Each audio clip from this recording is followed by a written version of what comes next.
Съобразявайки се с реалната икономическа обстановка и достигнатите приходни тавани през последните 3 години, приходната част на бюджета за бюджет 2016 година на община Кирково възлиза на малко повече над 13 милиона, или по-точно ако сме 13 милиона 285 хиляди 596 лева. Разбира се, това е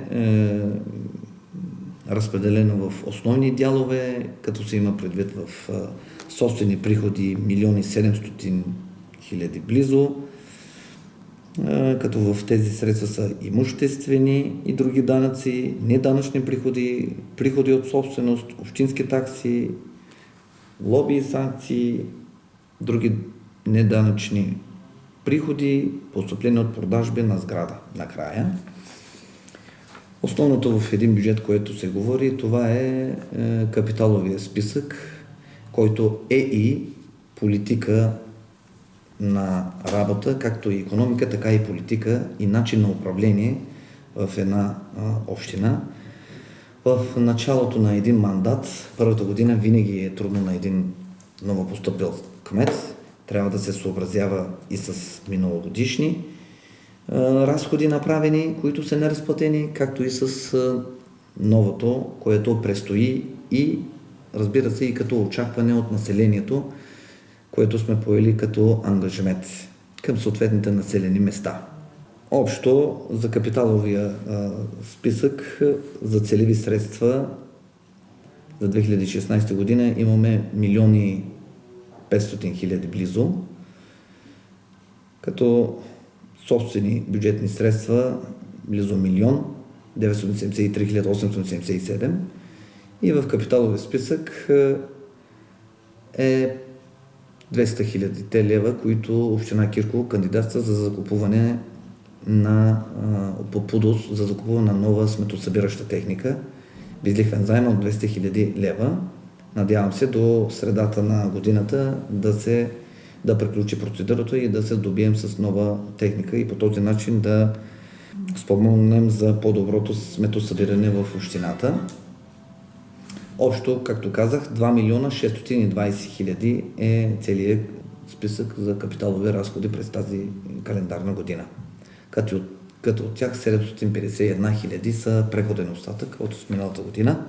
Принципите, на които сме спрели за разходната част, е разработена при спазване на следното, а именно предпазливост, балансираност, ефективност, ефикасност, достатъчност, както и разбира се в кавички мога да кажа, разбиране и разбирателство.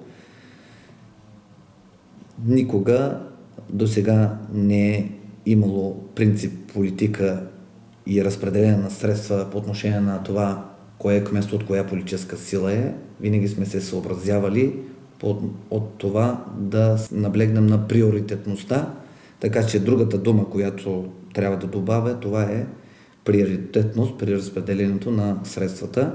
В капиталовия списък сме заложили и средства за закупуване на кола за траурни церемонии, а именно катафалка. Надяваме се час по-скоро да се здобием с една нова кола, затова защото в момента е в много окаяно състояние. Балансирали сме всички дейности, като се започне от образование, макар че там е най-големия ни проблем във връзка с разходите в детските градини, но за нас приоритет е било образованието, затова ще се постараем да нямаме проблеми в тази дейност, както и в функция здравеопазване. Отделили сме достатъчно средства за издръжката на спешните центрове, които са на наше подчинение в Бенковски и в Фотиново. На наша издръжка има предвид. Голяма част от обектите, които се споменават в капиталовия списък, са най-вече пътища и улици. Като тук не са споменати проектната готовност, която имаме, като пътища, санирания.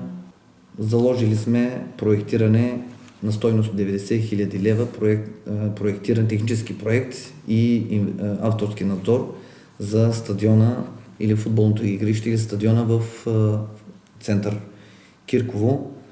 Сумата е доста фрапираща, голяма е, да, но за сметка на това проектът ще бъде повече от 1 милион и се надяваме да бъде финансиран и Кирково заслужава да има подобаващ спортен център.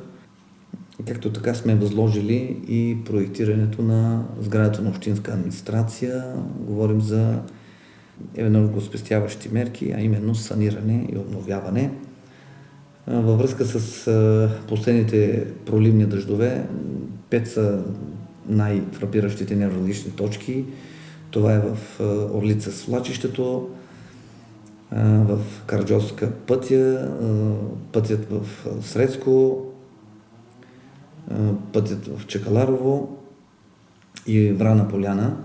Вече сме провели разговори с проектантите, проведахме разговорите първичните, както и с геолозите и ще възложим съответно проектиране и геология на тези места, за да може час по-скоро да имаме възможност да кандидатстваме в Междуведомствената комисия, защото съоръженията, които ще бъдат, особено в Орлица, е над 1 милион.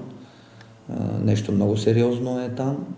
Надявам се, че нещата ще се случат. Общата щета, която се изчислява след тези валежи, е над 1 милион и 600 хиляди. Надявам се по този начин да бъдат възстановени и